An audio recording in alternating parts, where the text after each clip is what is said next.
Bismillahirrahmanirrahim. Assalamualaikum warahmatullahi wabarakatuh.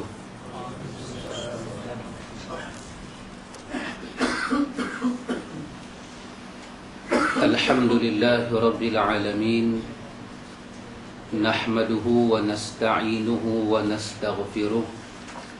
Wa na'udzu billahi min shururi anfusina ومن سيئات أعمالنا من يهده الله فلا مضل له ومن يضلل فلا هادي له أشهد أن لا إله إلا الله وحده لا شريك له وأشهد أن محمدا عبده ورسوله اللهم آتي نفسي تقواها وزكيها أنت خير من زكاها أنت وليها ومولاها آمين. أما بعد إخوة الإيمان إخوة في الدين أعزكم الله وأحبكم في الله. الحمد لله الحمد لله ثم الحمد لله. Hujan. Helmet atas motor. Siapa bawa motor tengok helmet. Hujan. Ikhwatul iman, alhamdulillah, alhamdulillah, summa alhamdulillah. Kita selalu bagi tahu ikhwan, di antara makna yang berada dalam ucapan alhamdulillah, di antara makna yang menghimpunkan, yang mengukuhkan ucapan alhamdulillah bila kita ucap, iaitu kalimah hamdalah ini kalimah pujian untuk yang disayangi. Kalau benda tu kita tak suka, kita meluat, kita tak kata alhamdulillah. Artinya bila kita sebut alhamdulillah, jiwa kita dan pemikiran kita ini sepakat bahawa benda yang kita puji itu, kita memang nak puji dia, dia layak dipuji, dan kita merasakan tidak ada benda lain lebih terpuji daripada dia. Itu makna alhamdulillahi. Alhamdu kita bagi lillahi, khusus bagi Allah. Kalimah hamdalah, kalimah puji itu kita lillahi, khusus untuk Allah. Sebab apa ikhwan? Rasanya kita boleh sepakat dalam perkara ini bahawa apa yang Allah Ta'ala beri kepada kita ini sesuatu yang cukup besar. Di sisi Allah Ta'ala itu Dzul Fadlil Azim, kurnia-kurnia yang cukup besar. Dan kalau kita nak kira macam Quran sebut, la tuhsuha, tak boleh kira. Bukan kita pakai kalkulator yang ada bateri tu. Kita ambil ayat lot buat tinta, ayat lot tu buat dakwat, menulis, kering ayat lot, tambah dengan ayat lot lagi, tak boleh kira. Maka akhirnya macam mana kita nak membalas? Satu aja, alhamdulillah. Jadi bila kita sebut alhamdulillah, dia main daripada hati paling dalam, dia main daripada fuad, perasaan paling dalam, dhamir yang paling dalam, kita rentak berkeluar mai letak atas lidah, alhamdulillah. Pasal itu Nabi menyatakan tamla'ul mizan. Satu ucapan alhamdulillah boleh memenuhi timbangan neraca di hari akhirat. Bukan 10, bukan 20, satu. Kerana pemikiran menyatakan inilah kurnia-kurnia daripada Allah. Satu daripada ucapan alhamdulillah kita ikhwan, kerana kita boleh duduk dalam majlis ta'lim Ahlus Sunnah. Alhamdulillah. Nabi kita Muhammad sallallahu alaihi wasallam dalam hadis yang pendek, hadis ini hadis Abu Hurairah daripada Imam At-Tirmizi, Syekh Nasaruddin Albani menilai hadis ini dengan hadis yang sahih. Pendek hadis ini, tapi bila kita renung, kita menyatakan alhamdulillah. Betapa kurnia Allah kepada keluarga Ahlus Sunnah itu cukup hebat. Nabi menyebut dalam hadis yang pendek ini, Nabi kata ad-dunya mal'unatun.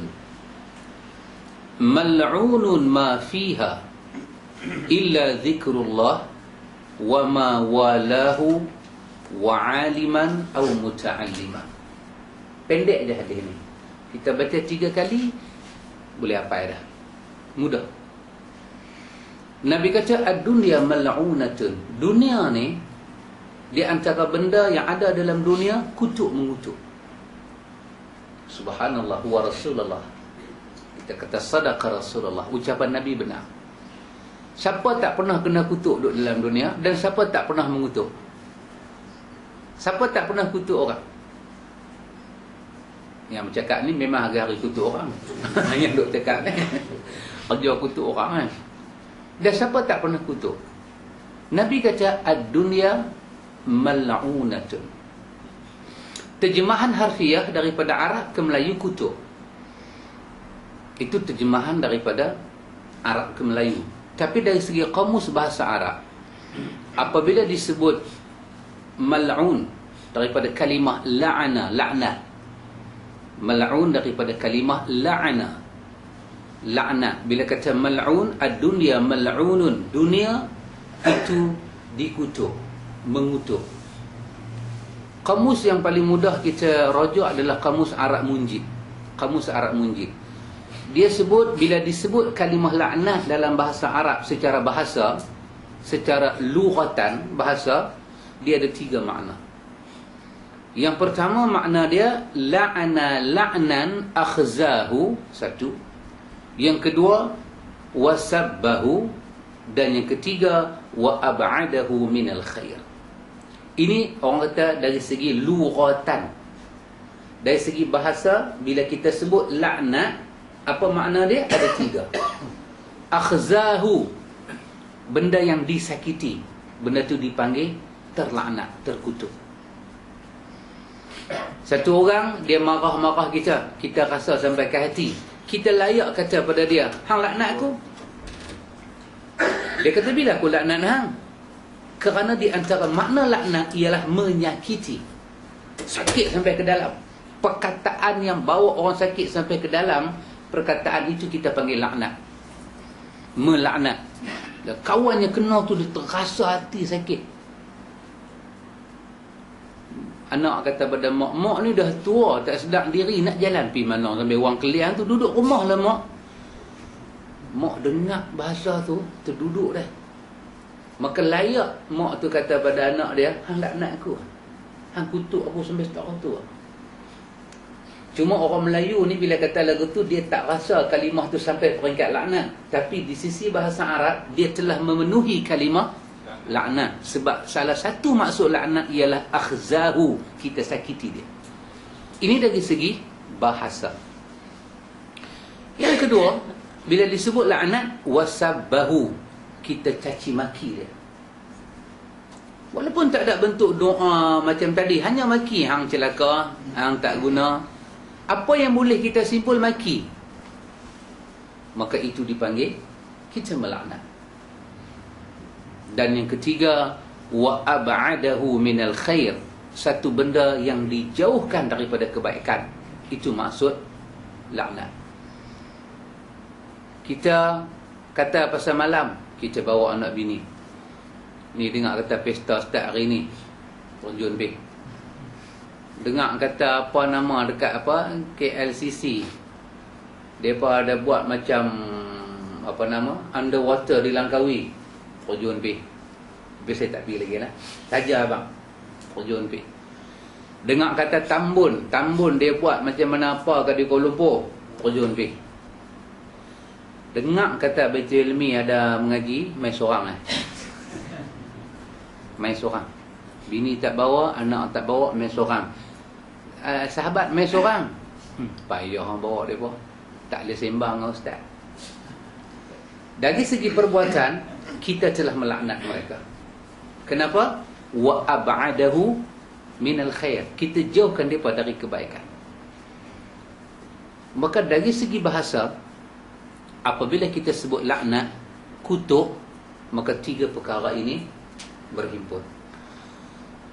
Dari segi yang kita nak pakai, laknat maksud dia apa? Laknat maksud dia Allah memisahkan hamba itu dengan rahmat yang ada di sisi dia. Allah akan menghina hamba itu di dunia dan di hari akhirat.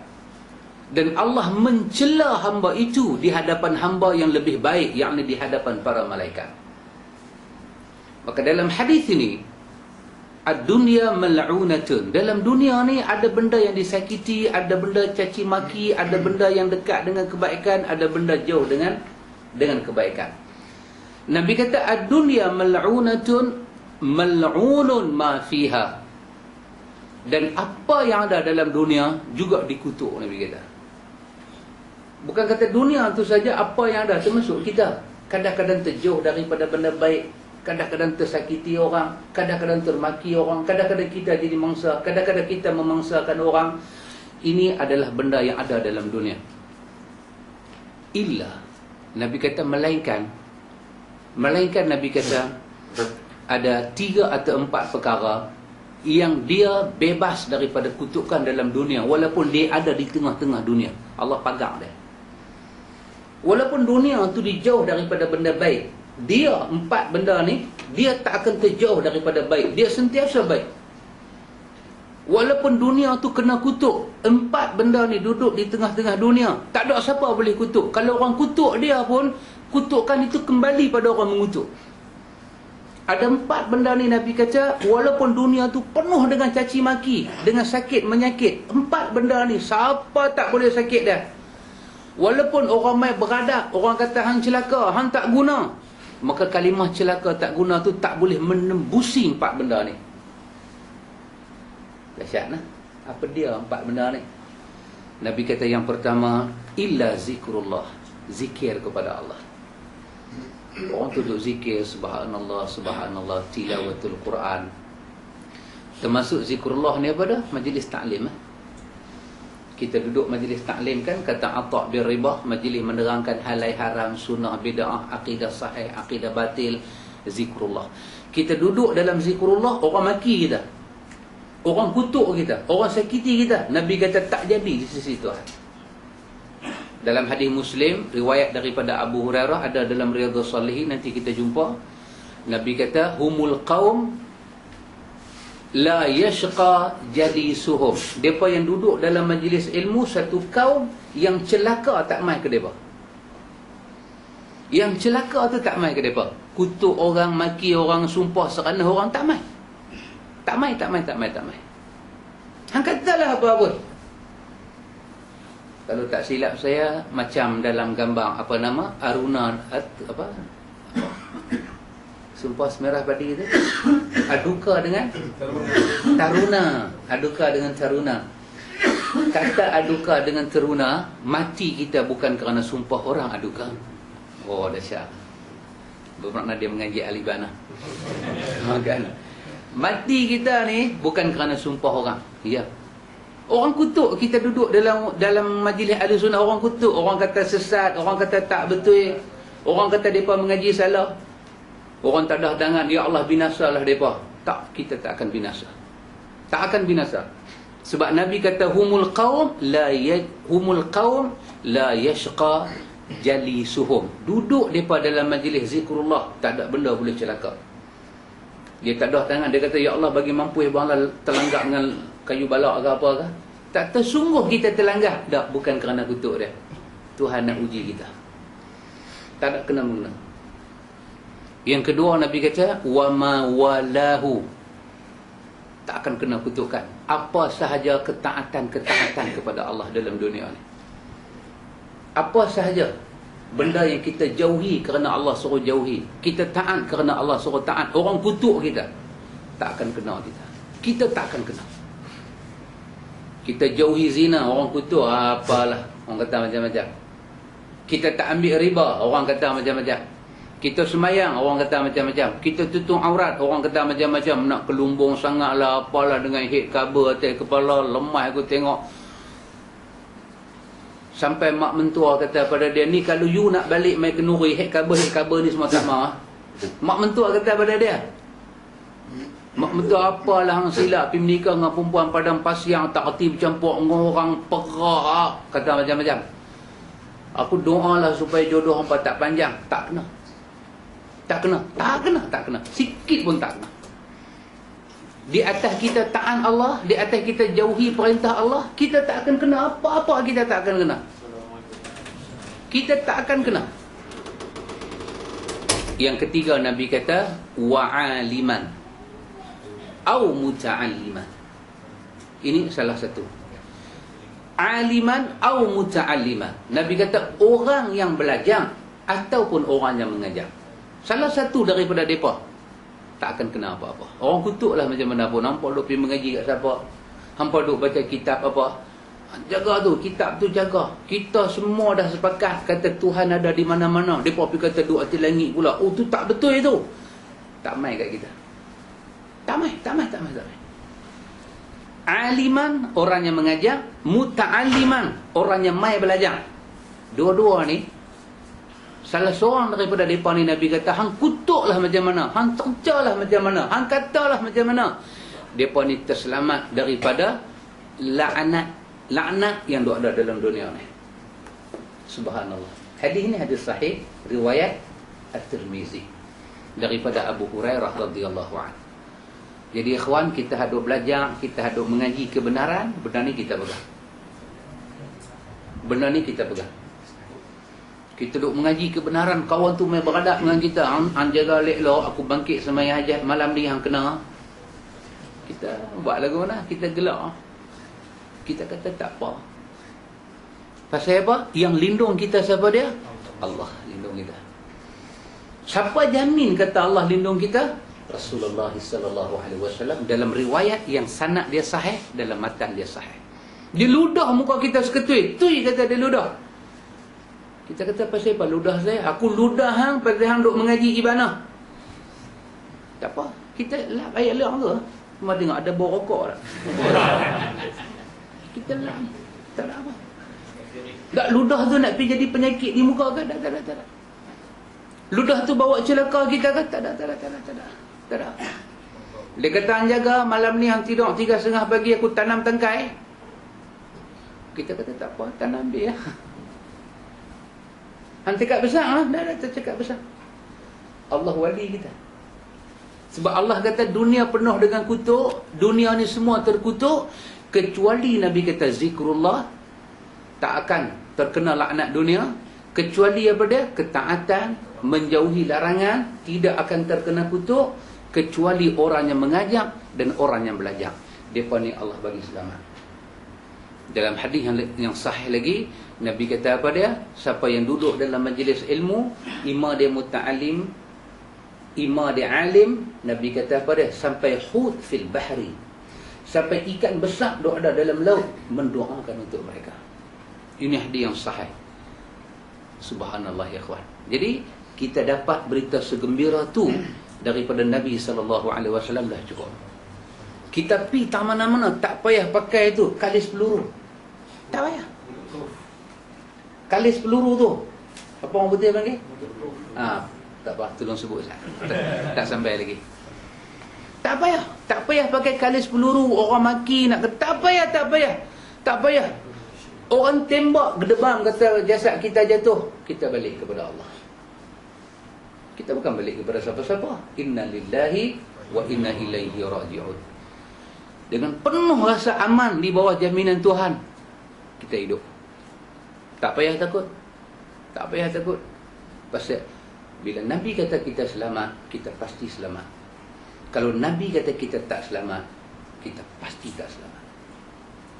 Ikhwatul iman, kita ambil hadis tu, kita buat kita punya azimat dalam hidup. Bukan azimat tangkai di leher, simpan masuk dalam hati. Simpan, bagi tahu kat anak kita, bagi tahu kat bini kita, pegang benda tu. Jalan kita mana-mana, Allah akan jaga kita. Pasal tu lagi kita buat main keluarga kita, kita duduk dengan adik-beradik kita, kita buka majlis taklim di rumah kita. Sebelum tidur baca satu hadis bagi bini dengar, anak dengar, lepas tu bincang sikit-sikit, rumah kita selamat. Tak payah kita duk cari bomo, pagang rumah keliling. Tak payah. Hak pagang besi tu bohlah. Takut anjing lembu masuk.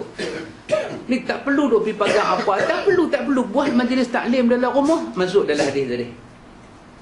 Dalam hidup kita ni taat pada Allah, jauhi perintah Tuhan, masuk dalam hadis tadi. Dalam hidup kita ni, imam kita suka belajar, imam kita suka berdakwah, kita masuk dalam hadis tadi. Siapa jaga kita daripada kutuk dunia ni? Allah. Dia Rabbul Alamin. Cukup. Di atas tu, seorang ahlu sunnah dia hidup. Pergi tak mana-mana pun tak kisah. Bacalah zikir pagi petang Nabi ajak. Cukup. Tak payah duk pergi mandi minyak. Dah kita berminyak dah elok dah. Pergi mandi minyak lagi ke atas nak pergi ke baik. Tak payah. Ada dalam sunnah Nabi, adalah dalam hidup kita. Tak ada dalam sunnah Nabi, tak adalah dalam hidup kita. Baik ikhwatul iman.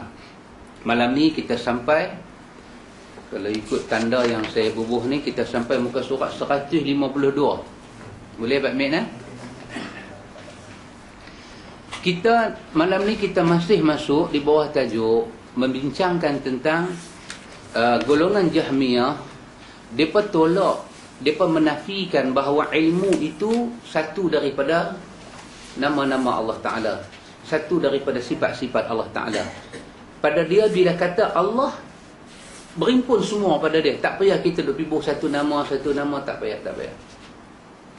Kita ahlu sunnah, kita duk namakan Tuhan dengan nama bagian-bagian berdasarkan nas yang Quran turun, yang sunnah sebut. Di sini ikhwatul iman, ada satu benda kita belajar. Apa dia kita belajar? Perkataan ulama ahlu sunnah, bila kita belajar akidah, ada dua perkara kita kena jaga dalam belajar akidah. Satu apa dia? Iaitu tauhidullah wahdah.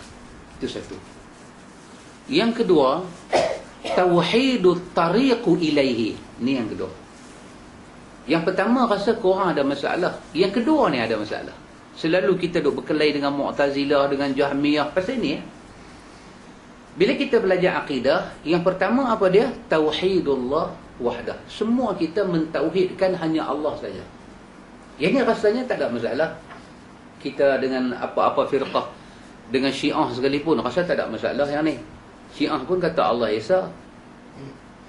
Mu'tazilah pun kata Allah Maha Esa. Semua terima Allah Ta'ala wujud. Tapi pada yang kedua ni ada masalah. Apa dia? Iaitu tauhid at-tariqu ilaih. Kita hanya memakai satu jalan untuk mentauhidkan Allah. Kita tak mencipta jalan. Jalan yang kita maksudkan untuk sampai kepada tauhid Allah, untuk sampai kepada dekat Allah, untuk beribadat kepada Allah, kita hanya pakai jalan Nabi Muhammad, tak pakai jalan orang lain. Kita tak boleh tambah, kita tak boleh kurang. Kita tak boleh permasuk akal, tak boleh permasuk pandangan manusia. Tauhid, ibadat untuk Allah, hanya kepada Allah, dan jalan ibadat juga jalan yang Tuhan turun sendiri. Rasa tang sini kita mula jadi ada masalah. Dalam dunia ni, kita pergi tanya kat orang Syiah, kita pergi tanya dekat Mu'tazilah, ni nak tanya kat hang, Tuhan ada tak ada? Soalan tu pun buat dia jadi tak seronok. Tanya apa soalan lagu ni kat aku? Tuhan mana boleh tak ada? Semua terima Allah ada. Tapi jalan apa kita kata Allah tu ada? Tak sama. Tuhan ada, dia ada macam mana? Dia mula bagi pandangan Tuhan ada tapi tak ada tempat. Macam mana hang kata Tuhan ada tak ada tempat? Dia mencipta jalan baru. Kita kata Tuhan ada tempat dia. Di mana tempat dia? Tempat yang dia kata dia ada. Maka jalan kita pergi pada tauhid, jalan kita pergi kepada ibadat, kita memakai jalan yang Tuhan tentukan sahaja, kita tidak mencipta. Ini beza ahlu sunnah dengan Jahmiyah, Mu'tazilah, dengan semua kalang kabut yang ada. Semua kalang kabut. Dan ikhwatul iman, nak pertahan yang ni, simbol ahlu sunnah. Banyak nas-nas yang ada dalam hadis-hadis sahih. Sahabat Nabi, dia pertahan benda ni. Hadis yang biasa sahabat-sahabat semua dengar, kan? Hadis Abu Musa al-Asy'ari dengan Abdullah bin Mas'ud. yang berlaku di Kufah. Tengok orang duk berzikir subuh. Sebelum masuk waktu subuh, 10 orang duk ujung sana, 10 orang duk ujung sana, 10 orang duk ujung sana. Duk buat apa? Duk zikir. Setiap 10 orang ada satu ketua. Ketua tu kata Allahu Akbar. Semua Allahu Akbar, Allahu Akbar. Abdullah bin Mas'ud dia mai-mai tengok depa duk buat ibadah. Depa bukan buat karaoke ke buat konsert, ibadah. Apa dia tanya? Dia mai-mai dia tanya satu aja. Ma hadza allazi arakum tasnaun? Boleh tak cerita kat aku, ni apa dia ni semua ni? Kita kalau guna otak, Abdullah bin Mas'ud tak tahu ke dia duk zikir. Dia tahu kan? Depa bukan duk kata ya hanana, ya hanana. Dah, masing-masing duk kata subhanallah, subhanallah. Tapi macam mana cara dia? 10 orang sana. Dalam masjid di Kufah, 10 sana, 10 sana, 10 sana. Dia mai-mai, dia kata dekat mereka, ma hadzal ladzi arakum tasnaun? Boleh tak cerita kat aku, ni apa dia ni semua ni? Mereka pun bagi tahu, hasa ya'udu bihi at-takbir wa tahlil wa tasbih. Hasa, kami duk pegang anak-anak batu, yang dengan anak batu tu kami duk tasbih. Subhanallah, subhanallah. Kami takbir, kami tahlil. Dia pun bagi tahu betul, kami duk beribadat. Abdullah bin Mas'ud kata apa? Dia kata fa'uddu sayiatikum fa ana dhamin alla yadhi'a min hasanatikum. Dia kata, tinggal semua benda ni, kiralah banyak mana dosa hampa, aku jamin Allah bagi pahala kat hampa. Maksud dia apa? Zikir macam ni tinggal, duduk, fikir banyak mana dah salah kita. Lepas tu keluar air mata, minta ampun pada Allah. Cara yang macam aku ajar ni, aku jamin Tuhan terima hampa. Caranya hampa buat tu, aku jamin Tuhan tak terima. Waihakum ya ummat Muhammad. Dia kata waihakum, dia tak kata wailakum. Dia kata waihakum, ada beza nah. Kalau kata wailakum, dia kutuk laknat. Tapi waihakum dengan makna litarahim wa ta'jub. Dia kesian dan heran, macam mana boleh hanyut sampai setara lagu ni.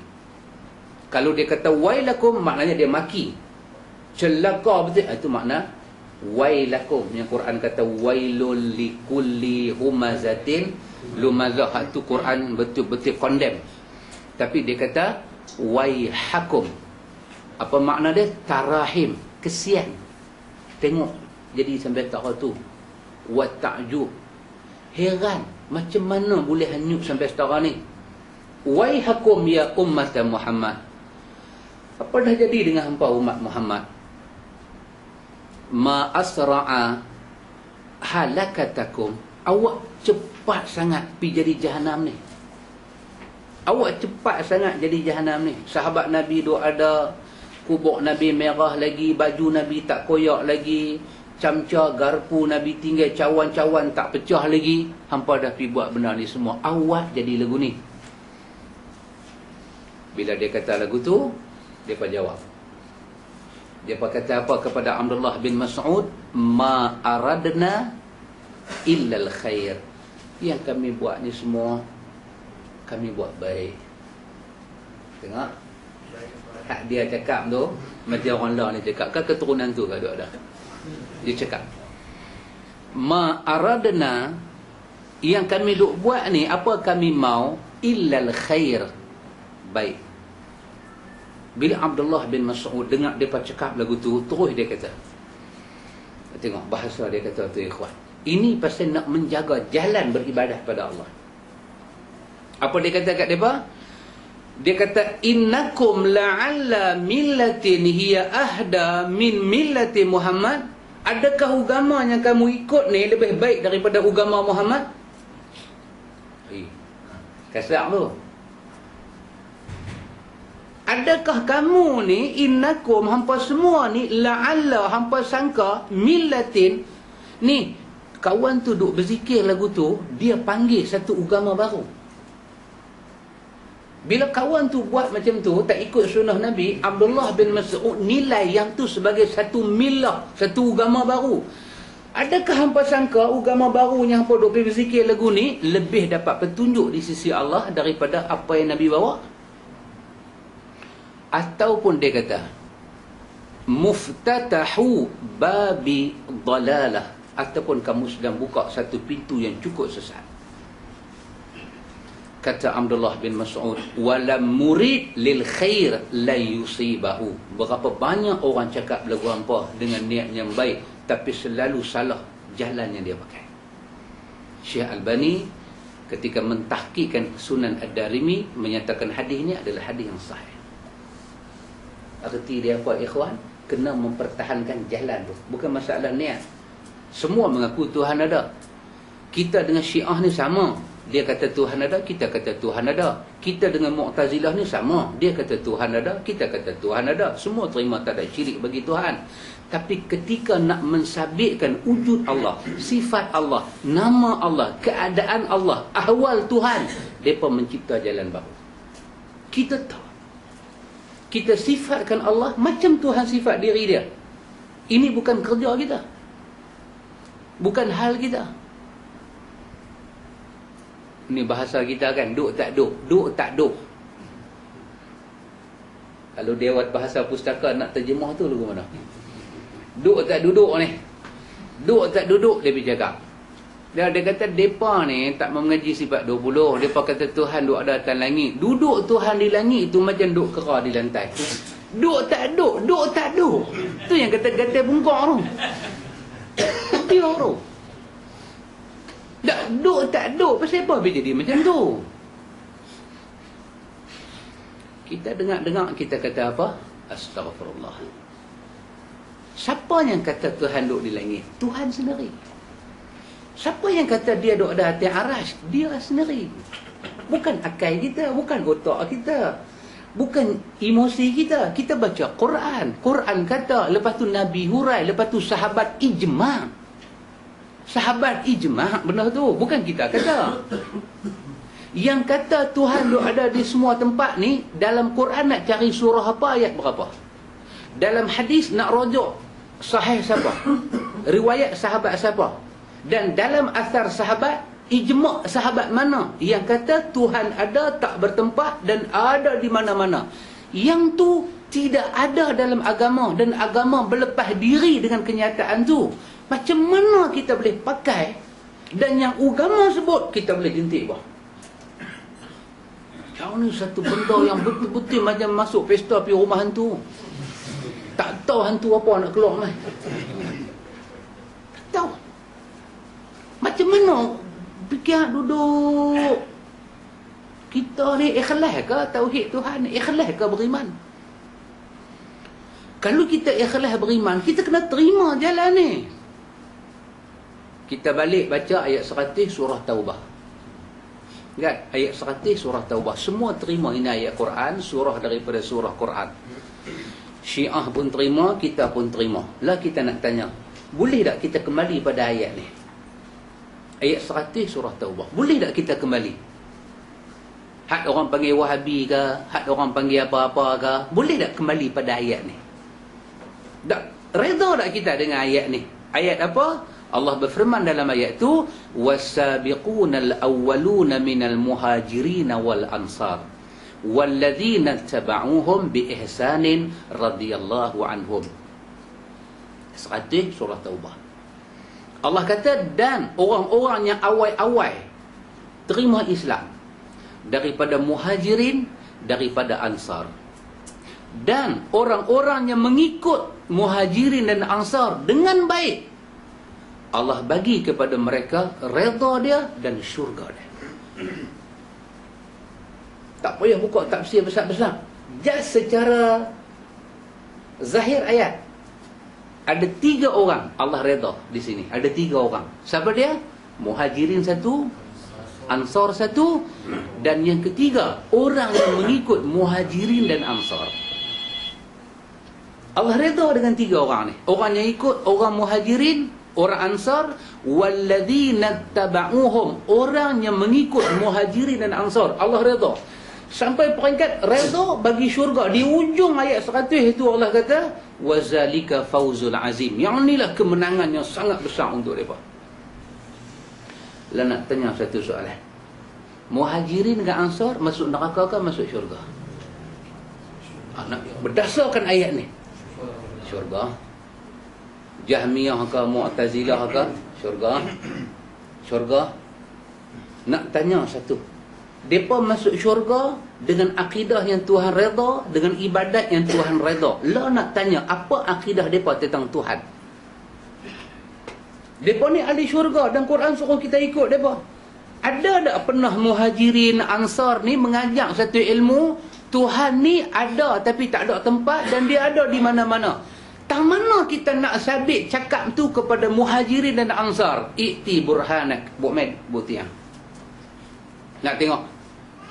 Kalau jujur dalam akidah, bertanggungjawab kita. Tak mana? Dalam hadis Irbad Ibn Sariyah, alaikum bisunnati wa sunnatil khulafa ar-rasyidin al-mahdiyyin addu 'alaiha bin nawajid. Ikut sunnah aku, ikut sunnah khalifah-khalifah aku yang keempat. Pasal apa? Ar-rasyidin, al-mahdiyyin. Mereka dapat petunjuk, mereka benar. Pegang dengan gigi paling dalam sekali, supaya tak terlepas. Empat mereka ini ijma'. Tuhan bersemayam di Arash, Arash berada di atas langit. Ketika Tuhan bersemayam dengan Arash, Tuhan terpisah dengan Arash. Macam mana? Laisa kamitslihi syai'. Redha tak kita dengan akidah ni berdasarkan ayat 100 itu? Yang duk pi kata Tuhan ni kalau dia duduk di Arash sama dengan kera duduk atas lantai. Ni bakak mana yang cakap ni? Ni Umar mana? Ni Osman mana? Ni Ali mana? Oh ikhwan, Allah dalam bab akidah, Allah sebut setaraf dengan najis adalah akidah musyrik dalam surah Taubah juga. Dalam surah Taubah, bila orang kafir itu terima Tuhan lain daripada Allah, Allah samakan akidah dia dengan najis. Dengan najis. Artinya yang ni memang kena sampai ke orang, yang tak ada rahsia. Lalu kita habaq, memang kena cerita ke orang. Artinya, siapa berani berakidah lain daripada Quran dan Sunnah, dia pegang akidah najis. Kotor. Cukup kotor. Cuma kita pakai akidah sahabat. Di mana Allah, dalam hadis Imam Muslim daripada Muawiyah bin Hakam As-Sulami, tanya pada hamba dia, di mana Allah? Di mana Allah? Hadis sahih. Sahih matan, sahih sanad. Di mana Allah? Lafaz tu lafaz Nabi, tanpa syak, tanpa ragu. Sama budak perempuan tu kata di langit. Nabi kata, siapa aku? Rasulullah. Nabi kata, merdekakan dia Muawiyah sebab dia wanita yang beriman. Nabi sabitkan dia beriman bila dia kata Tuhan ada di langit. Lawan daripada ucapan tu, siapa tak terima Tuhan duduk di atas arah dan arah tu ada di langit, iman dia tak betul. Kok mana boleh pergi buat kesimpulan Tuhan duduk di arah sama dengan buruk mahir duduk di pokok? Kok mana tu? Yang ni yang orang putih, orang Melayu kata, layan mereka ni, kita kena darah tinggi, bukan dia. Kita. Saya nak cakap satu bahasa lah, tapi ni agak melanggar rukun negara lah. Ni agak melanggar rukun negara, kan? Kepercayaan kepada Tuhan, kesetiaan kepada raja. Ni agak tak ubah setia sikit lah. Tapi nak bagi contoh, saya nak bagi contoh. Satu kawan, ni just contoh. Just contoh, jangan contoh. Apa dia? Satu orang bagi tahu pada kita, sahabat nak ni, duli tuanku dia mai lah. Dia pergi duduk atas singgasana dia ni. Dia tunggu kita ni. Contoh. Dia kata, duli tuanku duduk atas singgasana. Kita kata, oh duli tuanku duduk atas singgasana, sama macam monyet duduk di pokok. Apa tu? Tu bahasa tu apa? Layakkah kata lagu tu? Layakkah kita kata duli tuanku bersemayam di tahta dia sama dengan anjing dalam kandang? Layakkah cakap lagu tu? Why tak layak? Why? WHY. Why? Pasal apa tak layak? Pasal dia agung. Kalau pada agung tak layak kata anjing, ni hampir kata kat Tuhan apa ni? Apa ni? Dalam negeri yang ada raja, cakap lagu tu, dia masuk menghina raja. Betul? Dia derhaka. Dengan hina, derhaka, dengan mengkamjatkan raja. Itu lagi satu. Tak boleh. Kita tak boleh kata lagu tu. Mana boleh kita samakan singgahsana tuanku, bersemayamnya tuanku di atas singgahsana dia dengan duduknya pokok mayir. Duduk kera atas pokok. Awak dulu tuanku pokok ke? Dia kera ke? Ini nama dia contoh paling jijik, paling keji, dan orang macam ni layak diambil tindakan mengikut undang-undang negara itu. Dulu tuanku dengar rasa murka, yang penyokong-penyokong dia pun dengar rasa murka. Macam mana benda yang tak layak kata dekat makhluk, hang pi buat contoh dekat Tuhan. Hang ada iman ke punya orang? Ni Pak Long bagi saya dengar MP3 ni. Pak Long rakam satu ceramah. Dia sudah pergi kata, kalau Tuhan duduk atas langit sama dengan anjing dengan babi duduk atas tanah. Apa ni? Satu taubat yang besar kena dilakukan. Pasal apa jadi lagu ni? Pasal mereka terima Allah, tapi jalan tu mereka tak terima. Ahlu sunnah mempertahankan tauhid, dan jalan bertauhid mesti datang daripada Allah. Dalam satu riwayat daripada Ali bin Abi Talib, diceritakan Ali bin Abi Talib masuk masjid, terus Ali kata pada kawan duk cakap tu, hambat dia keluar. Ali bin Abi Talib hambat kawan tu keluar daripada masjid. Pasal apa? Pasal Ali kata dia sedang bagi nasihat pada orang ramai, tapi benda dia cerita kami tak pernah dengar daripada Nabi. Sedangkan manusia yang kerja bagi nasihat pada orang ni Nabi.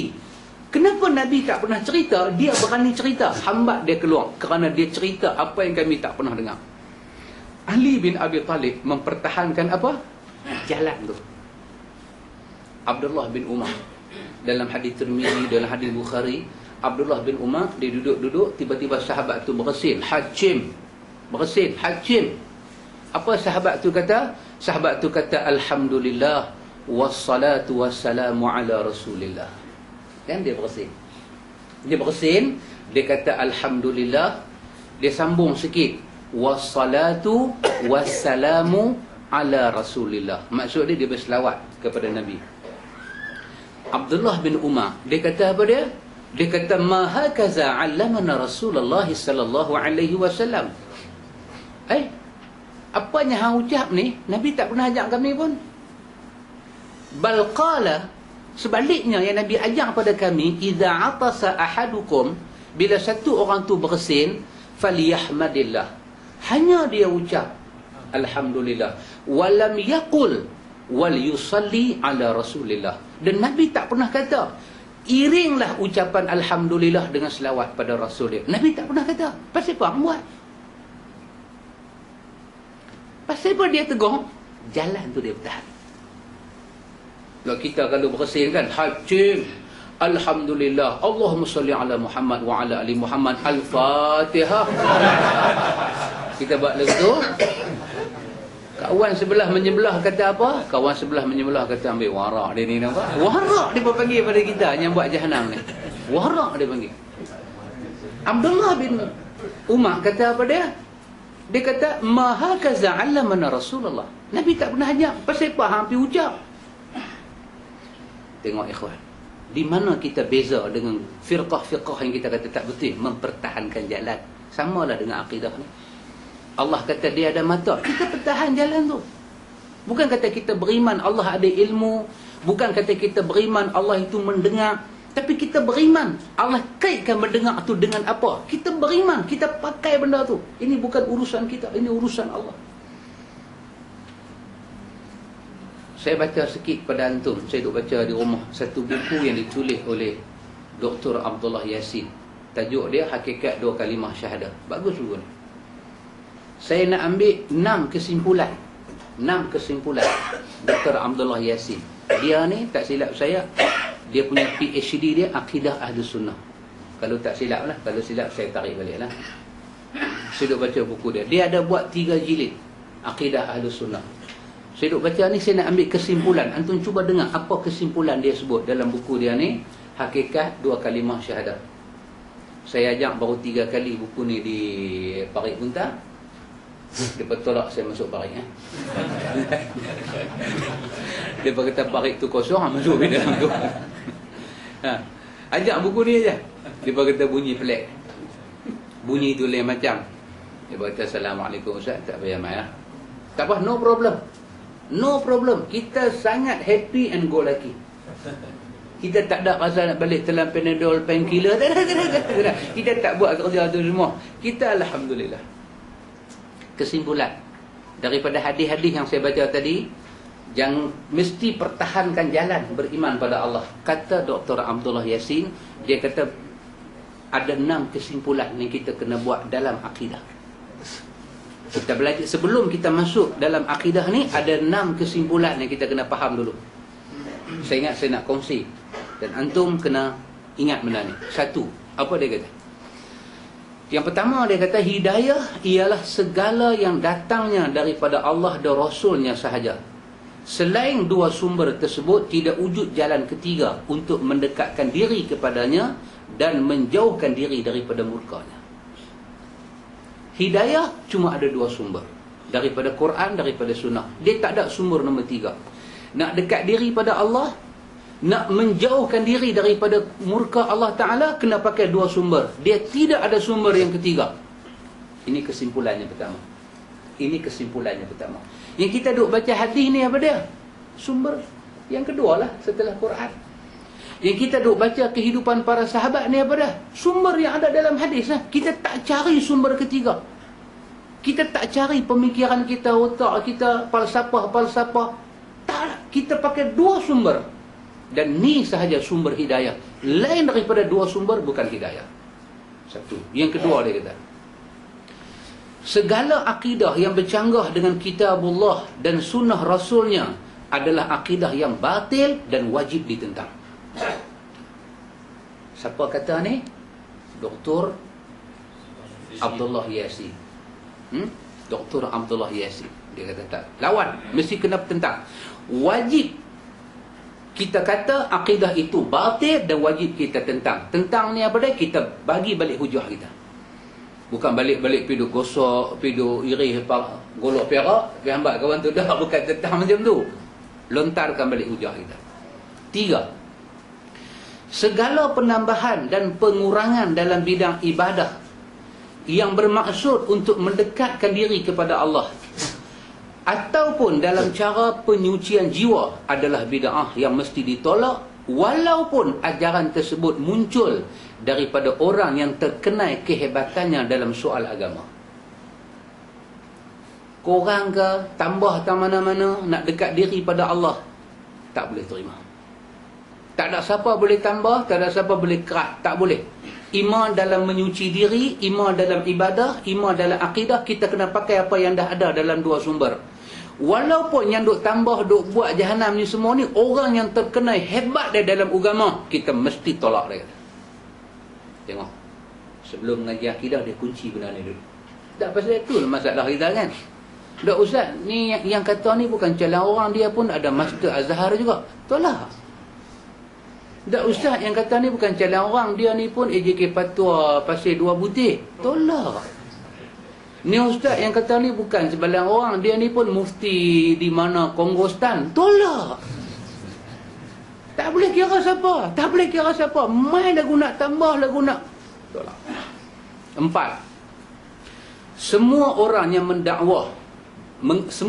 yang mendakwa mengaku perkara-perkara gaib yang diperolehinya daripada jin dan seumpama dengannya, ataupun telah berhubung dengan langit, semuanya adalah dusta belaka. Kan? Yang ni yang wali Kelantan tu kena dengar. Kan? Bila dia pergi ke alam gaib, kan? Dia kena dengar. Semuanya adalah dusta. 4. Oh, yang ni hebat. 4. Sesungguhnya pendapat-pendapat ulama dalam urusan agama tidak boleh diyakini secara langsung sebagai suatu yang mesti diterima. Pendapat-pendapat tersebut hendaklah dirujuk terlebih dahulu kepada Quran dan sunnah Rasulnya. Sekiranya sesuai boleh diambil dan diamalkan, tapi sekiranya bercanggah hendaklah ditolak. Nombor 5 tu. Ni pun orang Malaysia tak boleh terima lagi. Bukan semua, segelintir tak boleh terima. Apa cakap lagu tu? Habis ulama' buatan mana? Dia duk cakap ulama' buatan mana, tapi dia tak tahu dia letak Quran dan sunnah tak mana. Kadang-kadang Quran ni dia punya duk tolak-tolak masuk parit lah. Hadis-hadis Nabi masuk parit lah. Kan macam hadis yang kita baca baru ni kan, hadis Abu Qatadah pasal kucing. Kan? Abu Qatadah ambil ayam semayang kan, dia nak ambil semayang, tak tahu kucing pergi jidat apa? Ayam. Dia sengit bagi kucing tu nak makan berhabis. Lepas tu kucing tu pun dah pi ada baki, dia nak ambil air semayang. Tak tahu kawan-kawan dia kata, dia kata ni sisa kucing, apa ambil air semayang? Terus Abu Qatadah baca hadis Nabi. Dia kata Nabi bersabda pasal kucing. Nabi kata kucing tak ada najis sebab dia binatang yang berkeliling dalam rumah kamu. Hadis itu disahihkan oleh imam-imam hadis. Pun orang tak boleh terima lagi. Orang tengok-tengok kucing duduk atas sejadah, retuk sejadah tu, bubuh dalam washing machine, basuh lain, tunggu bagi kering baru sembahyang lain. Dia punya nak terima pandangan ustaz dia sampai dia tendang hadis masuk longkang. Ni bukan hidayah, ni kesesatan. Mengambil kesesatan beribadah pada Tuhan, confirm Tuhan tolak. Cara tak betul walaupun niat beribadah. Dia kata, dan seandainya kita mengambil dan mengamal suatu amalan sedangkan kita sendiri tidak mengetahui dalilnya, maka kita hanya dibolehkan mengamalnya sehingga kita mengetahui dalilnya. Maksudnya, jika ternyata amalan yang kita amal itu tidak mempunyai dalil yang kukuh, maka hendaknya kita dengan redha dan lapang dada tidak mengulangnya lagi pada masa-masa yang akan datang. Ini dia kata. Ni orang kata buat. Kita pun buat. Dia kata ni bagus ni. Baca ni. Hasbi Rabbi Jalallah. Lepas kita tahu benda tu tak ada sumber, jangan ulang dah sampai bila-bila. Jangan ulang. Jangan sekali-kali ulang. Tak boleh kita ulang. Saya baca satu hadis baru ni kan dalam kuliah kita kat mana? Saya terbung tak silap nah? Hadis sahih riwayat Imam Muslim daripada Abu Hurairah. Rasa dia pergi terbung bab ni kan, tentang bab sembahyang sunat tatawuk mutlak. Kan? Macam mana cerita daripada Imam Muslim, daripada Abu Hurairah, Nabi ajar kita bila masuk masjid pada hari Jumaat, masuk dengan baju yang comel-comel, dengan minyak atar, mandi. Jemaat bagi basuh daripada kepala sampai tapak kaki, kecuali doktor kata ada sakit lah. Bagi semua comel-comel, pakai minyak atar, langkah pergi sembahyang jemaat, duduk depan sekali Nabi kata. Lepas tu buat tahiyatul masjid. Lepas buat tahiyatul masjid, sembahyanglah sunat tatawuk mutlak sampai tu imam mai keluar baca khutbah. Nama dia sunat tatawuk mutlak. Sembahyang 2 rakaat bagi salam, bangkit buat 2 rakaat bagi salam, bangkit buat 2 rakaat bagi salam. Lepas tu baca doa. Pasal hari Jumaat mustajab doa. Lepas tu baca Quran sikit. Lepas tu bangkit pula, sembahyang lagi 2 bagi salam, sembahyang lagi 2 bagi salam. Sampai bila? Sampai imam keluar nak baca khutbah. Kira ni sebah kita hari ni sampai orang azan lah. Orang azan, itulah rakaat terakhir kita. Kita bagi salam, habis. Nabi kata, siapa buat lagu ni, Allah Ta'ala ampun dosa dia. Pada jemaat yang sudah, jemaat yang akan datang, tambah 3 hari ke atas. Imam Muslim kata apa dia? Wa huwa mazhabuna wa madhabul jumhur. Inilah mazhab kita Syafi'i dan mazhab jumhur ulama. Sembahyang sunat tatawuk mutlak pada hari Jumaat. Okey? Bermakna benda ni sabit secara sahih hari Jumaat. Yang sabit secara sahih berdasarkan sunnah hari Jumaat, sembahyang ni tidak sabit tazkirah Jumaat. Tak ada sabit. Kita tak tahu, tak apalah, buatlah. Hari kita tahu, jangan ulang dah tazkirah tu sampai bila-bila. Jangan ulang. Jangan ulang. Sampai bila? Sampai bila-bila. Seperti kata bini nombor 3 Abang Jamil, malam ni rumah kat Tipa, besok rumah kat Sena, lusa rumah ni, sampai Abang Jamil mampus. Sampai Kita tak mampu lah sampai kita habis umur. Tak akan ulang dah. Tak akan ulang dah. Tak akan ulang dah. Setelah kita tahu benda kita buat tu tidak wujud dalam sunnah, kata Dr. Abdullah Yassin, dengan lapang dada dan redha kita kena terima. Terima hari Jumaat Nabi tak buat tazkirah, Nabi suruh kita beramal saleh.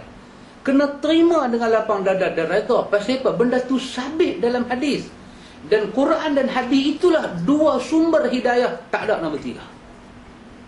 Kata Dr. Abdullah Yassin, nombor 6, sesungguhnya para sahabat ridwanullah alaihim ridwanullah ajma'in adalah golongan paling bertakwa dan banyak beribadat kepada Allah Subhanahu wa ta'ala. Mereka benar-benar melaksanakan kehendak kedua-dua sumber utama itu, iaitu Al-Quran dan As-Sunnah. Siapa sahaja mengikut jejak langkah mereka, nescaya akan mendapat petunjuk. Dan siapa yang melencong ke kiri atau ke kanan, nescaya akan sesat. Itu 6 kesimpulan dalam akidah dia. Siapa ikut? Sahabat. Allah ada di langit. Siapa yang kata? Sahabat. Kata Dr. Abdullah Yassin, siapa ikut sahabat, dia akan dapat petunjuk Allah. Siapa melencong? Siapa melencong? Tak ada seorang sahabat kata Tuhan ada di mana-mana. Tak ada. Kita ikut lencongan tu. Dia kata kita sesat. Kalau tu nak tahu lebih panjang, tu pergi cari buku ni. Nama dia Hakikat Dua Kalimah Syahadah.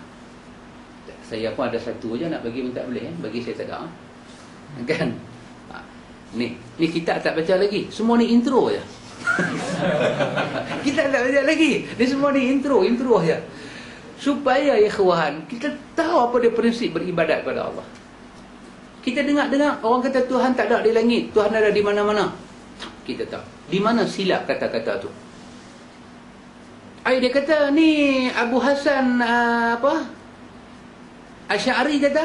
Ni dia kata Abu Mansur Maturidi kata. Balik salah satu daripada 6 yang Ustaz Dr. Abdullah Yassin kata apa dia? Walaupun ulama tu kata, kita cek dulu. Sebab ulama tak boleh potong Nabi. Ulama waris Nabi. Ulama tak boleh potong Nabi. Ulama waris Nabi. Ulama sangat waris Nabi. Pasal itu, prinsip ulama tahu segala-gala, kita tak pakai. Prinsip kita, ulama kata kita rujuk pada Quran dan Sunnah. Sama, kita terima. Tak sama, reserve sah. Hina dia, kita tak hina. Tapi kita nak selamat di hari akhirat. Kita tak pakai tasawuf punya cara guru dengan murid. Tak pakai. Saya nak perkenal pada antum buku-buku yang antum kena baca. Ni kitab tak baca lagi, intro. Saya perkenal satu buku. Buku ni dalam bahasa Arab. Tapi saya duk pergi belik, tengok-tengok ada dalam bahasa Melayu. Saya seronok. Pasal selama ni kita duk buat rujukan, orang tak boleh rujuk. Kalau orang dia jumpa saya, ustaz kata ni semua nak ambil buku mana? Saya kata baca dalam syarah Aqidah Tahawiyah. Bahasa Arab. Jam lah ustaz. Kesian kat dia. Tiba-tiba kita pergi atas kedai buku, kita tengok tajuk Arab tu ada Melayu. Dia buat orang putih kata kita rasa apa? Rasa nak beritahu ke orang tu. Excited. Antum tengok satu buku ni. Buku ni saya baru jumpa semalam. Semalam saya baru jumpa. Saya nak antum baca. Tajuk dia, Kesesatan Sufi, Tasawuf Ajaran Buddha. Jangan abang orang lah. Antum tengok buku ni. Saya baru baca pasal beli semalam. Balik-balik duk baca. Rupanya sama. Sebahagian daripada terjemahan dia sama dengan yang Arab. Jadi buku ni kita boleh baca. Yang buat tulis buku ni Ahmad bin Abdul Aziz Al-Husain dan Dr. Abdullah Mustafa Numsuk. Semua ni orang Arab. Dia tulis buku ni. Rupanya tasawuf yang kita duk kata kena ada tasawuf, semua daripada Buddha. Dan dia cerita perkembangan Buddha daripada Tibet sampai ke India. Macam mana dia masuk Asia Tenggara, macam mana dia masuk Timur Tengah, macam mana dia masuk belah kita. Antum kena baca. Mesti baca buku ni, ikhwan. Ustaz nak beli tak mana? Kedai buku lah. Takkan beli kat market kot. Cerita senang lah. Cerita senang. Nak beli buku ni, cari Ustaz Johan. Senang. Senang, tak payah tanya saya. Cari Ustaz Johan, tanya, ada tak ada buku ni? Ada, beli. Beli cepat-cepat sebelum mati besok. Beli cepat-cepat. Sekali lagi kita tak tahu. Sufi daripada Buddha. Yang kita duk bagi tahu ni kena mengaji tasawuf. Kalimah tasawuf tu cukup keji punya kalimah. Kerana dia nak tutup apa yang ada dalam hadis yang diperkenalkan dengan zuhud. Dia cerita di sini orang sufi ni punya zuhud sampai tak tidur-tidur sembahyang. Dia kata, ada terima ke dalam hadis Nabi sembahyang sampai tak tidur? Perbandingan dia sangat menarik, ikhwan. Dapatkan buku ni supaya kita tahu benda benar dan benda tak benar. Antum baca lagi buku ni. Ni semua takjuan ni saya punya. Jangan minta, ni saya punya. Beli pun satu-satu je. Dr. Ehsan, baru saya duk sebut nama dia betul. Dr. Ehsan Ilahi Zahir. Yang saya cerita, dia mati dibom oleh Syiah di Pakistan. Syiah bom dia, mati. Lepas tu dia ni buat PhD di Madinah. Saudi ambil dia, bawa pergi hospital Madinah. Sampai Madinah dia mati. Dia nak dapat rahmat ditanam di Baqi'. Banyak buku dia buat, semua bahasa Arab. Ni diterjemahkan. Tajuk dia Baina Syiah wa Sunnah. Syiah berada di tengah-tengah Sunnah. Baca. Dia Pakistani, dia seorang Pakistan. Baca buku ni. Macam mana Syiah tukar nas-nas Quran. Oh, dahsyat. Saya tak boleh cerita. Kalau saya cerita tuan-tuan tak baca. Salah. Saya cerita intro je. Pun buku ni semalam baru beli. Saya tengok mukadimah dia, apa yang ada dalam kandungan dia. Siapa dia? Abdullah bin Sabah, dia cerita. Siapa dia Abdullah bin Sabah? Kan? Abdullah Ahmad Badawi kita kenal. Abdullah bin Sabah kita tak kenal. Siapa dia Abdullah bin Sabah? Usaha Abdullah bin Sabah untuk menimbulkan fitnah dan kerosakan. Dia cerita. Macam mana Abdullah bin Sabah ni jumpa Abi Zar Al-Ghifari, bawa fitnah. Macam mana Abdullah bin Sabah pergi ke Yaman, cucuk orang sana supaya buat lebih kurang kepada Osman. Dia cerita. Dia cerita dengan fakta. Bukan cerita tepi jalan lagu tu dah. Macam mana dia cerita caci makinya kepada para sahabat. Dia cerita, banyak cerita, ikhwan. Dan nama-nama tokoh Syiah kita tak dengar dia cerita dan apa dia perbuat. Antum kena baca buku. Antum kena baca lagi satu buku. Malam ni kira apa kena buku kan? Kan? Saya rasa bila baca-baca buku lagu ni, kalau kita duk baca, terjemahan tak ada. Yang ni terjemahan mai. Yang tulis buku ni pula satu orang yang sunnah terkenal di sebelah Yaman. Nama dia Dr. Muhammad bin Rabi' Hadi Madkhali.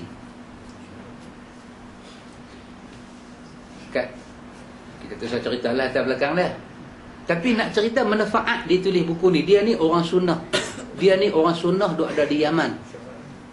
Dia tulis hakikat sufi dalam Quran dan sunnah. Dia cerita macam mana sufi itu satu najis dalam Islam. Kena baca, ikhwan. Supaya kita tahu, ikhwan, kita tahu apa dia benda-benda yang jadi perosak dalam akidah ni. Kita duk baca, ustaz kata, saya ingat di sini saya nak baca kitab tasawuf. Ahlu sunnah dengar nama tu bulu rumah naik. Awak hadis ni tak ada ke? Pasal apa? Kalau kata tasawuf tu bermakna suf, yang kata bulu binatang tu, apa wool dia panggil tu, secara bahasa. Tetapi secara maksudnya, tasawuf satu ilmu yang dibawa, yang dia akan mufarakah dengan syariat Nabi Muhammad. Last sekali mengaji tasawuf kena tu Ali. Hadis Nabi.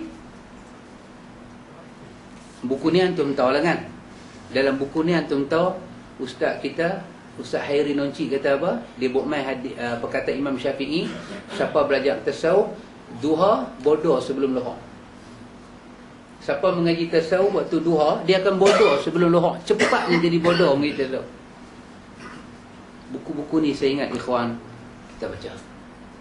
Dengan fitnah dunia hari ini, kena baca.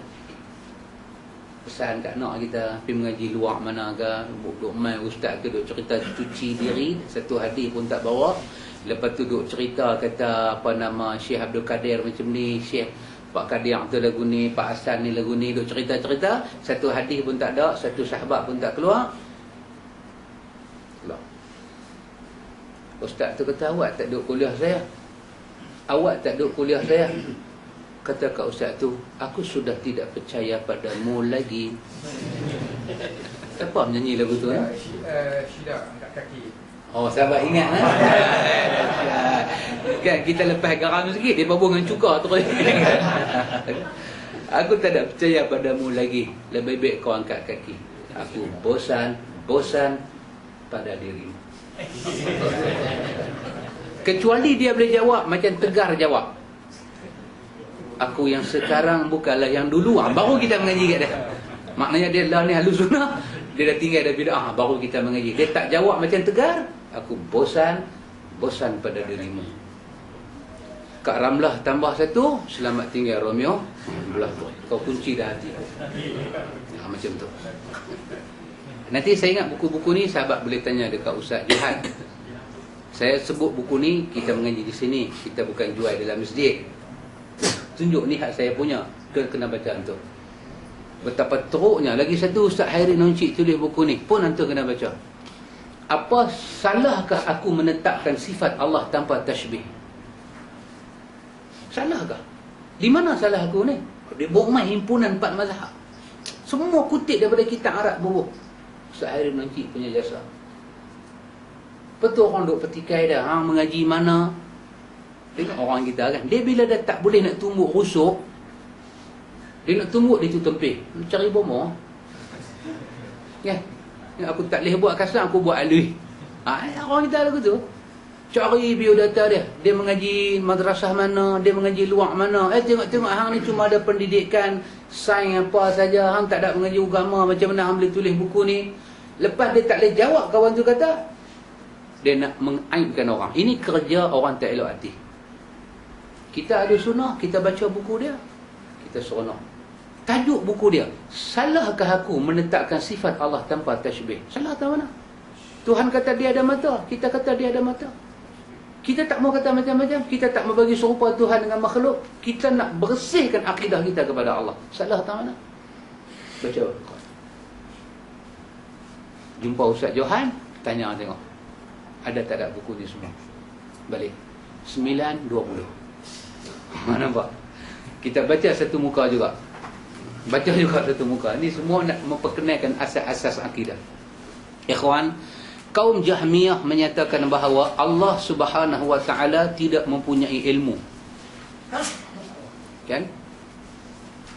Saya baca sikit, antum tengok. Allah Taala tak mempunyai ilmu, kudrat, kekuasaan, hayat, kehidupan. Sam'u, sama' pendengaran, basir, penglihatan. Mereka ingin menyatakan bahawa Allah tidak mempunyai pengetahuan dan tidak berkuasa, tidak hidup, tidak mampu mendengar dan tidak mampu melihat. Namun mereka takut dipancung. Maksud dia kerajaan ahli sunnah Islam, pemerintah yang faham sunnah, akan kenakan hukuman hudud dan mereka boleh masuk dalam bab murtad. Mereka takut kena hukuman tu, mereka tidak terang-terangan menyatakannya, tetapi dengan menggunakan lafaz yang semakna. Sebab jika mereka katakan Allah tidak mempunyai pengetahuan dan kekuasaan, sama artinya Allah tidak mengetahui dan tidak berkuasa. Perkataan ini mereka ambil daripada ahli zindiq. Siapa dia? Orang yang pura-pura masuk Islam. Kita dah abang dah, Imam Malik menjelaskan zindiq itu apa dia? Zindiq di sisi Imam Malik adalah akidah yang diambil bukan daripada Islam. Ya, itu makna zindiq. Zindiq, bila ulama akidah sebut, dia merujuk pada akidah yang bukan dari Islam. Habis dari mana? Orang Yunan, orang Greek tua, mereka masuk Islam, mereka mengucap, tapi falsafah ketuhanan dewa-dewa mereka tak boleh tinggal. Bila mereka masuk dalam Islam, mereka pula jauh dengan Quran dan Sunnah. Mereka tak belajar Quran dengan Sunnah. Maka mereka percaya Tuhan tu ada dengan hak lama-lama punya percaya dewa-dewa ada dalam kepala mereka, maka jadilah satu akidah yang baru. Jadi satu akidah yang baru. Maka mereka ni kita panggil zindik. Orang Parsi percaya manusia berasal daripada dua cahaya. Cahaya daripada gelap dan terang. Dia percaya. Imam Malik kata apa? Itu akidah zindik yang tak ada dalam Islam. Tak ada dalam Islam akidah tu. Mereka ni percaya pula apa? Dia panggil Nahud dan Lahud. Nasud dan Lahud. Nasud dan Lahud. Tak biasa dengar. Tapi dalam tasawuf ada Nasud dan Lahud. Nasud telah masuk dalam Lahud. Dia menjelma dalam bentuk makan dan minum. Dia percaya roh ketuhanan boleh masuk dalam makhluk. Maka bila makhluk tu makan, bermakna Tuhan yang makan. Maka kita tengoklah makhluk, kita nampak. Ini juga salah satu ajaran Wahdatul Wujud yang dibawa oleh Ibnu Arabi. Ulama Islam, ulama Ahlussunnah menghukum Ibnu Arabi murtad. Tapi orang Sufi mempertahankan dia wali yang tinggi. Macam mana benda ni boleh masuk, ikhwan? Zindik. Zindik. Pasal itu, ikhwan, saya punya ingat lah kan. Benda besar. Pemimpin-pemimpin kalau mati besok, Tuhan tanya bab ni, apa jadi dengan rakyat ha? Takat GST saya ingat Tuhan boleh ampun lagi ha? Dan kita pun tak ada apalah sangat kan. Duk main kuliah naik motor lah tu juga kan. Gula naik 3 kupang pun tak apa. Alhamdulillah, redha. Ini semua ketentuan Tuhan. Allahu Akbar kan. Tak ada, saya ingat marah pun marah juga lah kan. Tapi tak ada rasa nak. Tapi Allah tanya pemimpin dia, Allah tanya ulama-ulama dia, macam mana umat jadi lagu ni?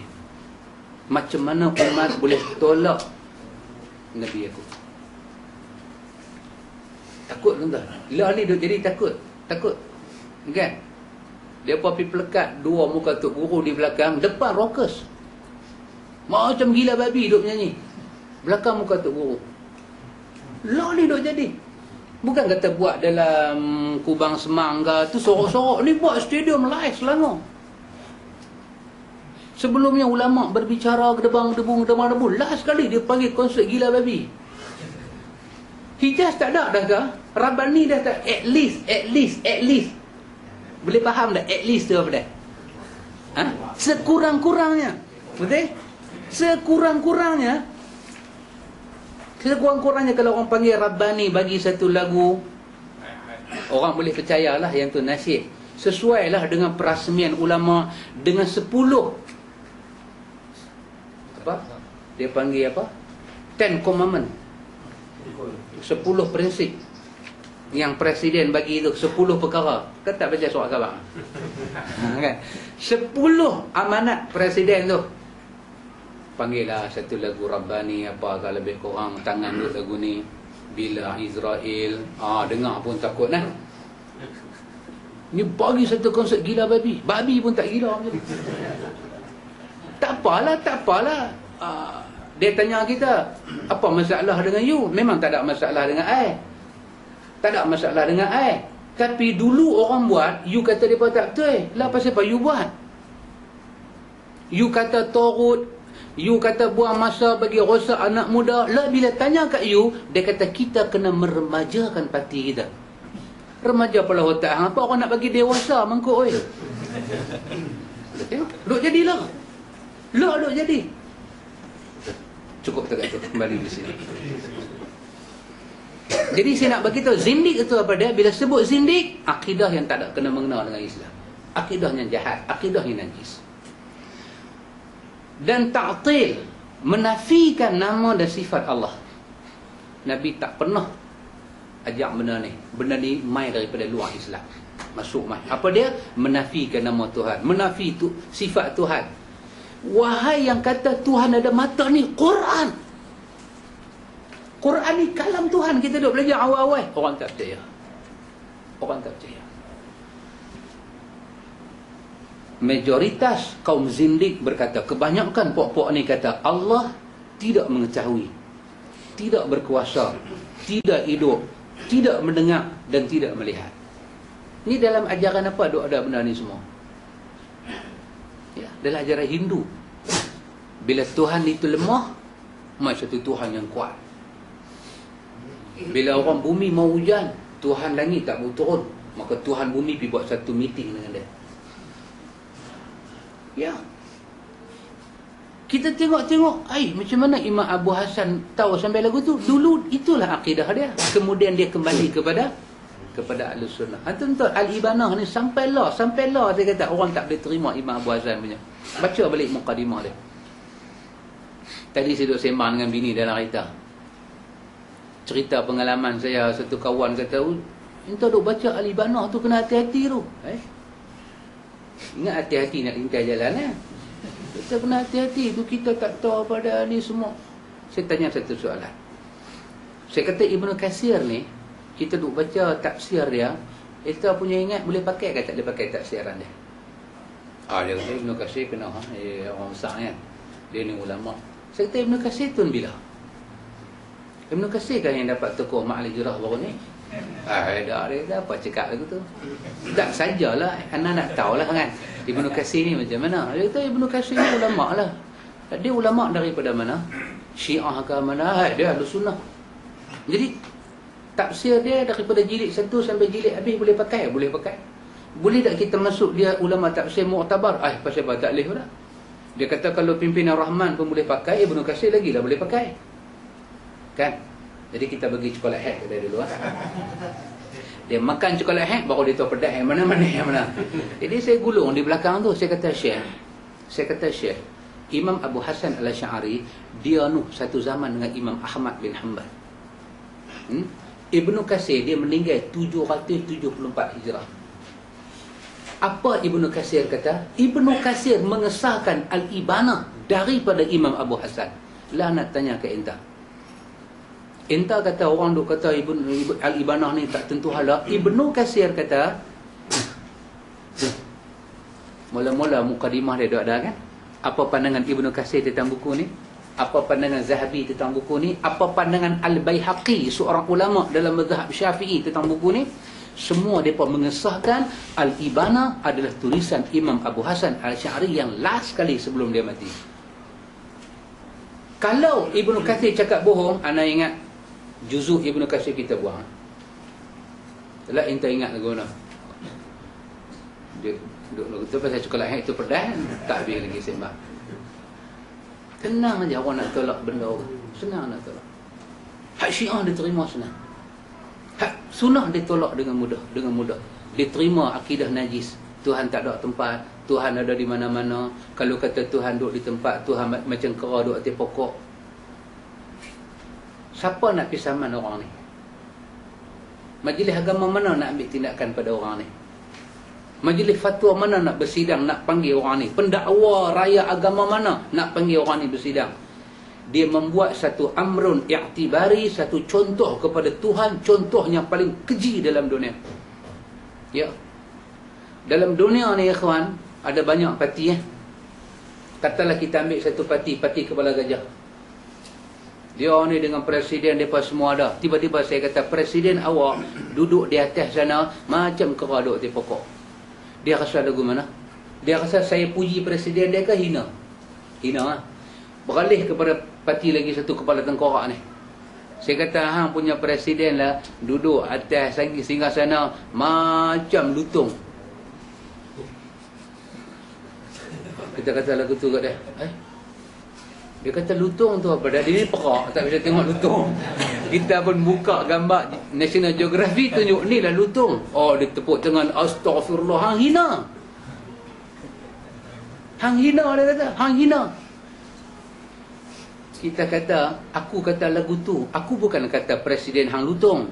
Aku kata presiden hang duduk di atas kursi tu macam lutung duduk atas pokok. Macam lutung, bukan lutung. Dia kata tak boleh. Kalau tak boleh, macam mana hampa dua-dua parti ni boleh bergabung? Terima Tuhan duduk di arash macam kera duduk atas pokok. Macam mana? Dekat presiden tak boleh hina, dekat Tuhan hampa hina. Apa ni? Akidah apa ni? Tapi siapa nak saman? Pendakwa raya mana nak pergi jumpa bagi nasihat? Tak ada, tak ada. Inilah nama dia, dunia. Ya. Saya ulang lagi sekali, semua akidah macam Dr. Abdul Yassin sebut, bercanggah dengan Quran, mesti tentang batil, mungkar. Kata Imam Ibn Kathir dalam Bidayah wan Nihayah, Ibn Kathir kan dia tulis Bidayah 11 jilid dia ada. Kalau kita susun panjang meja ni, dia kata apa dia? Satu hamba Allah balik bertemu Allah Ta'ala, balik dengan apa? Balik dengan semua dosa kecuali syirik. Dosa semua. Minum arak, derhaka mak bapak, zina, main judi, semua dosa ni dia bawa. Cuma dia tak buat syirik. Tak ada pakai taga-taga semua, tak ada. Nescaya orang ini berdiri di hadapan Allah dengan dosa macam ni, lebih aku suka dia berdiri di hadapan Tuhan dengan cemar ni daripada dia berdiri di hadapan Tuhan dengan ilmu kalam. Apa ya? Apa maksud Ibn Kathir kata? Satu orang berdiri depan Tuhan, berdiri dengan apa? Dosa tak semayang. Berdiri dengan apa? Berdiri dengan tipu pilihan raya, naik GST. Dia semua kalang kabut lah. Berdiri. Satu perempuan berdiri. Pasal apa? Tudung tak pakai. Derhaka suami dia.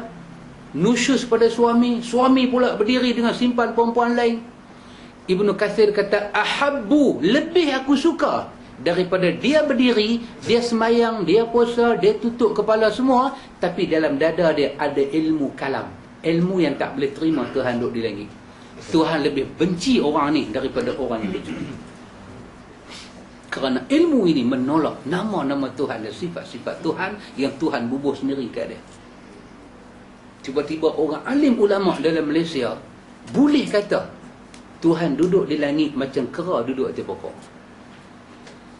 Macam mana kita nak pergi salam dengan dia? Ketak ni tuan-tuan, ketak macam kena Parkinson. Ketak. Tak ada lah orang kata, saya bagi contoh. Tak ada, ni semua contoh-contoh. Apa ni kawan? Kalau kita kata lagu tu, kan kita pergi mengajak masjid, saya angkat buku macam buku tadi, dia kata tuan-tuan jangan mengaji tasawuf. Tasawuf ni daripada ajaran Buddha. Pengurusi nak kata apa saya? Pengurusi di telefon, ustaz ajak tasawuf. Ustaz ni ada mamak ni buat gila bawah ni. Dia kata Buddha dekat orang tasawuf. Ustaz tu tanya, sek. Ini semua tak boleh pakai. Tapi bila orang Islam dengar, ada orang kata Tuhan duduk di langit macam kera duduk atas langit, macam kera duduk di atas pokok, macam anjing duduk dalam kandang, macam babi duduk dalam kandang. Dekat agung tak boleh hina, dekat presiden tak boleh hina, dekat mursyidul am tak boleh hina, dekat Tuhan boleh hina. Iman apa ni? Inilah iman paling celaka yang orang duk belajar. Inilah paling tak guna orang duk belajar. Dan kita dalam bab akidah ikhwan, kita kena istiqamah. Kita kata sorry and sorry. Balik kepada 6 prinsip yang Dr. Abdul Yassin habaq tadi. Ingat balik, ingat balik 6 benda dia habaq tadi. Kita tolak semua orang, kerana kita nak bagi sama diri kita dengan Nabi SAW. Orang Mu'tazilah tidak terang-terang menyatakan hal itu, namun memakai lafaz yang semakna dengan menyatakan sesungguhnya Allah memiliki nama yang maha mengetahui, maka maha berkuasa, maha hidup, maha mendengar, maha melihat. Tapi mereka tidak menetap adanya hakikat dari ilmu, kekuasaan, mendengar dan melihat bagi Allah. Tak pasal apa pergi jadi lagu tu, tak boleh cakap betul-betul. Pasal aliran dewa-dewa, pasal aliran agama lama-lama, aliran Lahut, aliran Nasut, duk ada dalam diri, duk ada dalam kepahaman, duk ada dalam pemikiran ustaz tu, duk ada yang mengajak mereka masa hari tu. Kita duk ingat betul lah sufi baguslah ustaz ni nak ibadat pasal tak mau kahwin. Pasal apa tak mau kahwin? Saya punya makam sampai pada tempat tahap saya tengok dunia ni tak ada apa, seronok-seronok ni Saya ingat nak masak nasi pun buang masa. Saya makan tepung dengan isap rokok lagi. Itu benda tu paling cepat. Masak nasi ambil masa 10 minit. Lebih baik saya zikir 10 minit lagi bagus kan? Yang duk dengar ni, anak-anak murid yang duk dengar ni, Allah, dahsyatnya Tok Guru kita. Dahsyat lah. Pasal dia tak tahu Nabi lagu mana. Oh, dahsyatnya. Macam cicak. Oh, ya Allah, hebat Tok Guru kita sambil duk bising. Ya Allah, bagilah aku jadi macam Tok Guru ni. Duk minta. Tok Guru tu pun mati. Ya, anak-anak murid ni yang mengaji dengan dia, depa pula jadi ustaz lah. Depa dah keluar pesantren semua. Depa pula pergi mengajar. Bila depa mengajar, depa pula cerita ke orang. Saya dulu pasal sistem mengajar lah ni, dia kena habaq dulu mengaji kat siapa, dekat siapa, dia panggil sanad. Kalau tak ada sanad, ilmu korang mujarab. Nampak tak? Macam Bomo tu katakan, budak Nora ni ada bang jaga dia. Jadi tak ada Bomo boleh buat kecuali saya seorang. Tapi dengan syarat, telur ada. Dia kena ada telur, ada pulut kuning. Berapa kena bawa? 4 biji telur buat dia. Atas pulut. Baru dia menurun. Jadi dia pun cerita sanad dia. Guru saya dulu, siapa dia? Guru saya dulu, dia ambil wuduk tahun 2004 sampai 2013 tak batal lagi. Orang luar terkejut. Lama wuduk dia tak batal. Dia tak tahu orang tu ada penyakit. Tak boleh kentut, tak boleh berak, tak boleh apa. Dia tak tahu. Dia kata, dahsyat. Guru saya, dia makan tahun 2005 sampai lot, duk kenyang atas situ. Dia tak tahu, kata medu papan duk dalam perut. Bila cerita, anak murid yang mengaji ni pula, ui, ya Allah, ada ke orang lagu tu? Ada. Kubur dia, duk ada di sana. Nanti satu hari kita catat satu bas, kita pergi tengok. Silsilah ni sambung menyambung. Sambung. Tak cerita pasal Nabi tak apa. Tak tahu apa pasal Nabi tak apa. Pasal wali, pasal guru mau tahu. Mau cerita elok-elok mereka ni. Bohong dekat Nabi tak apa. Bohong kat Nabi tak apa. Tapi cerita Tok Wali kena mana? Ambil daripada kitab mana? Kitab sanad tak ada, apa tak ada. Turun menurun. Turun menurun. Macam susu Cak Junjung. Turun menurun. Sampailah. Sampai akidah. Sampai tasawuf. Sampailah orang pergi mengaji Quran, mengaji sunnah, duk mengaji sanad, mengaji matan, mengaji sanad, mengaji matan, mengaji perbandingan hadis, mengaji sebab-sebab hadis palsu boleh mai, baru duk pergi jumpa rompong-rompong ni semua. Depa ni semua balik mai terang pada kita, yang terkejut mula-mula siapa dia?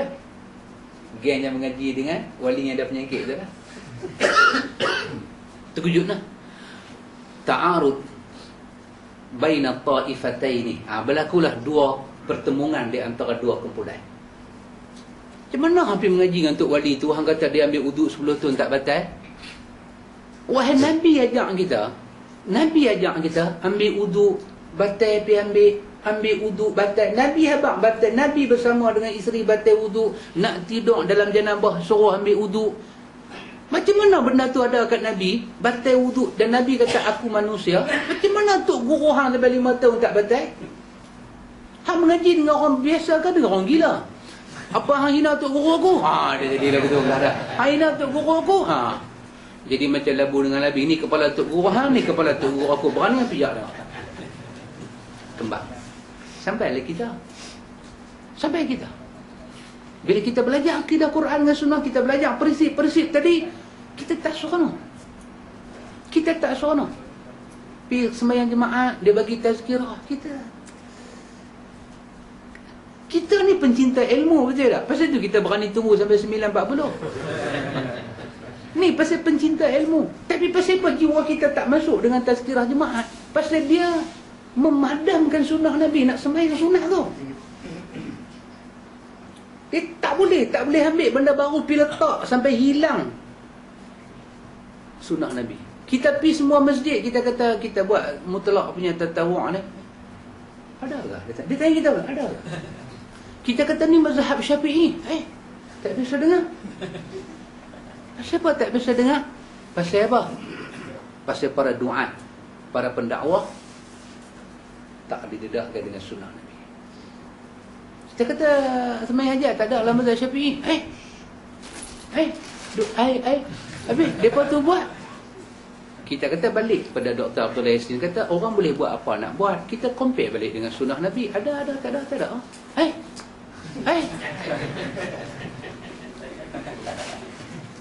Orang putih kata apa dia? No ending.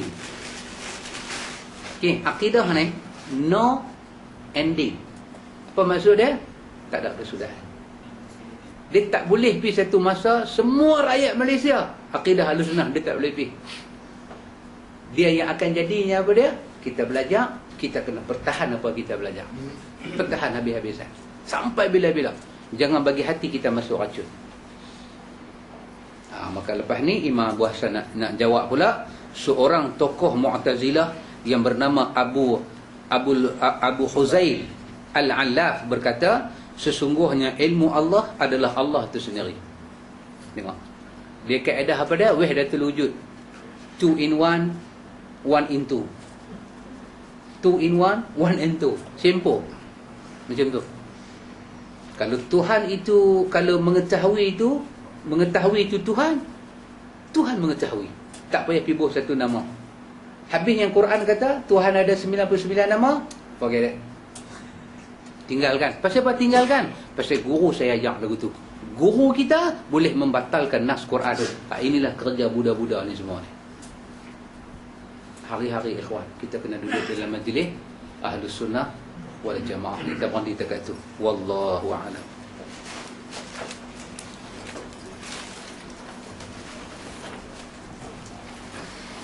Subhanakallahumma wa bihamdika asyhadu an la ilaha illa anta astaghfiruka wa atubu ilaik. Allahumma rabbana atina min ladunka rahmah wa hayyi lana min amrina rashada. Wassallallahu ala nabi Muhammad walhamdulillahi rabbil alamin.